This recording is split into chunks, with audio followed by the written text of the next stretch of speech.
हाँ, हमको ये अवार्ड मिला है जो वो आप लोग सबको एक ही होता है। आपको सिर्फ नहीं, सब हम लोग जितना भी है सबको बोलता है कि उसको अवार्ड मिला। ये अवार्ड नहीं है, ये जिम्मेवारी है कि तुम और काम करो, बेटियों को बचाओ, उनके लिए अच्छा करो। वही मेरा सबसे बड़ा, ये भी एक और बड़ा जिम्मेवारी और बड़ा टोपी लगा दिया। और आगे क्या क्या काम करने के लिए आप कोशिश हम लोग ये हमने अभी भी कहा था कि हमारे बेटियां को, अब हमारा यहाँ तो नहीं है और सभी इंडिया में है, इंडिया का बॉर्डर ओपन है, तो यहाँ पर हम लोग का बच्चे लोग को लाकर कोठियों में बेच देता है। तो हम लोग वहाँ से रेस्क्यू करते हैं, हम लोग उनको रोकते हैं। उनको जब रेस्क्यू कर लाता है तब तो हम लोग उसको डिफरेंट स्किल्स सिखाते हैं। पहला नंबर तो हम लोग उसका स्किल सिखाते हैं। दूसरा, उसको कौन उसको लेकर गया, क्रिमिनल आइडेंटिफाई करते हैं। तो क्रिमिनल आइडेंटिफाई करने के बाद में वो क्रिमिनल के जेल करता है। अभी तक हम लोग ने 2500 क्रिमिनल को जेल किया है। और ये जोक नहीं है, अभी तक कोई भी किसी ने नहीं किया, तो हम लोग अभी भी कर रहा है। और उसके बाद में बच्चियों को हम लोग बोलते हैं कि आप क्या काम करेंगे। कोई बोलता है कि मेजर जो हो गया वो काम करना चाहता है, जो माइनर है वो कुछ सीखना चाहता है, पढ़ना चाहता है, हम लोग सब कर देते हैं। हम लोग का बहुत बड़ा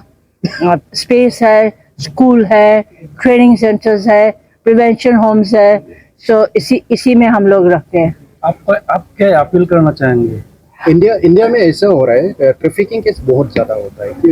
इंडिया में ट्रैफिकिंग होता या नहीं होता, आज सुबह मैं किसी से बात कर रहा था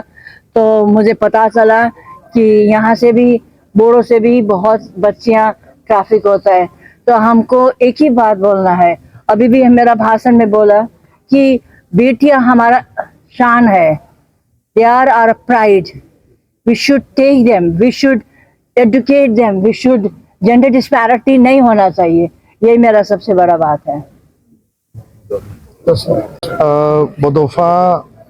नि मुङै जे Upendranath Brahma soldier of हिउमेनिटी award 27थि जे सुबुंथिनि फायखि बान्था बेखौ देग्लाय नेपालनि थागिबि माइटि नेपालनि फाउन्डार आरो बिथाङा हिउमेन ट्राफिकिं जि माने भिक्टिम दङ बिथांमोनखौ रेस्किउ खालामनाय, प्रटेक्शन खालामनाय, ट्रेनिं, एडुकेशन होनाय,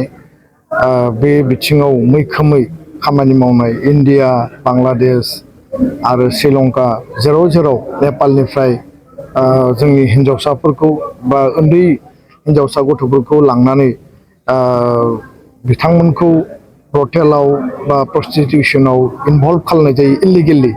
बेखौ रेस्किउ खालामनायनि जाय महान माने दावहारु होनना बुंनांगोन, सासे रियेल हिर'। आरो बिथाङा माइटि नेपाल बेखौ गायसननायनि गेजेरजों, रेस्किउ अपारेशननि गेजेरजों हाजार हाजार हिन्जावसाफोरनि जिउखौ रैखा खालामनो हादों। आरो बेबायदि महान सासे आइजो मेडाम दिदि अनुराधा कइरालाखौ दिनै उपेन्द्रनाथ ब्रह्म ट्रास्ट आरो दुलाराय बर' फरायसा आफाद बर' हारिया दिनै बिथांखौ जोङो मान बावदों। आरो जों थारैनो गोग्गानाय मोनदों जे सासे रियेल हिर' बिथांखौ जोङो दिनै उपेन्द्रनाथ ब्रह्मनि बे 27थि माने बान्थाखौ बावनो मोननानै। आरो बे बाथ्राखौबो आङो स्पष्ट बुंगोन, बे गिबि खेबनि थाखाय सासे इन्टारनेशनेल लेभेलनि सुबुंखौ जोङो बान्था बावदों। खारन जोंनि जिखिनि एवार्ड डिफोर दङ, बे बर' हारिनि गेजेराव आसामनि, इन्डियानि गुबुन गुबुन रिनाउन्ड पार्सनेलिटिसफोरखौ जों मान बावबोदोंमोन। किन्तु गिबि खेबनि थाखाय उपेन्द्रनाथ ब्रह्म ट्रास्टआ दिनै इन्टारनेशनेल लेभेलाव जोङो मान बावनो हादों, बे जोंनि गौरबनि बाथ्रा। बिथाङा जि हाबाफारिजों मावदों, जे जोंनि जायगायावबो गोबां हिउमेन ट्राफिकिं जायो, गोबां मानसि लांखारनाय जायो, आरो बिथांमोनखौ गाज्रि भाबै गाज्रि जायगायाव सोरखौबा फाननाय जायो, सोरखौबा माने बायदिसिना प्रलोभन होनानै, माने साख्रि मोनगोन, रां बुरजा मोनगोन, बायदिसिना प्रलोभन होनानै जोंनि बेकवार्ड ओनसोलाव बा इलिट्रेट जिखिनि मानसिफोर दङ बा रांखान्थिनि आंखालनि थाखाय बिथांमोनखौ प्रलोभन होनानै लांनाय जायो आरो जायखौ दुलाराय बर' फरायसा आफादा थांनाय 20-30 बोसोराव रेस्किउ खालामनाय बिथांमोनखौ उद्धार खालामनाय बे खामानिखौ जों मावबोदों दा बेखायनो बिथांनि जिखिनि एक्सपिरियेन्स बे एक्सपिरियेन्सखौ लानानै जों खामानि मावगोन आरो बिथाङा जोंनियाव फैनो होननानै जोंनो खोथा होदों आरो बिथाङा जोंखौ काठमान्डुआव नेपालाव हांख्रायदों जे जों माबायदि खामानि मावदों माबायदि शेल्टार हम बानायदों बा एजुकेशन होदों ट्रेनिं होदों स्किल होदों आरो बिथांमोननो माने पुनर्जीबन माने गोदान जिउ मोनसे दानानै होफिनदों बिनि सायाव जोङो नायगिदिंहैगोन आरो इयुनाव बिथाङा ट्राफिकिंनि इस्युखौ लानानै हाबा मावनायाव गोख्रों मदद होलांगोन होननानै जोंनो खोथा होदों गोजोन्थों Upendranath Brahma soldier of humanity award Kokrajhar Bodofa cultural कमप्लेक्सक पद्मश्री आरो माइटी नेपालर फाउंडार सन्मानिया मेडाम दिदी अनुराधा कोइराला डाঙৰীয়ানীক আমি প্ৰদান কৰিলোঁ তেওঁ নেপাল কাঠমাণ্ডুৰ স্থায়ী বাসিন্দা হয় আৰু ভাৰতবৰ্ষই তেওঁ যেহেতু ট্ৰাফিকিংৰ ওপৰত কাম কৰিছে চাইল্ড আৰু গাৰ্ল তেওঁলোকক ৰেস্কিউ প্ৰিভেনশ্যন প্ৰটেকশ্যন আৰু নতুন জীৱন দিয়াৰ কাৰণে তেওঁ যেহেতু কাম কৰিছে যিবিলাক ছোৱালী ট্ৰাফিকিংৰ তেওঁলোকে ভুক্তভোগী ভিকটিমছ তেওঁলোকক ভাৰতৰ নেপালৰ আৰু বাংলাদেশ শ্ৰীলংকা বিভিন্ন ঠাইৰ পৰা তেওঁ ৰেস্কিউ কৰিছে আৰু তাৰ বাবে আমি আজি তেখেতক সন্মানিত কৰিছোঁ উপেন ব্ৰহ্ম ট্ৰাষ্ট আৰু নিখিল বড়ো ছাত্ৰ সন্থা বড়ো সমাজে তেওঁক সন্মানিত কৰি পেলাই আমি নিজকে গৌৰৱ অনুভৱ কৰিছোঁ আৰু আমি তেখেতক আহ্বান জনাইছোঁ যে বড়োলেণ্ডত বিটিআৰত অসমত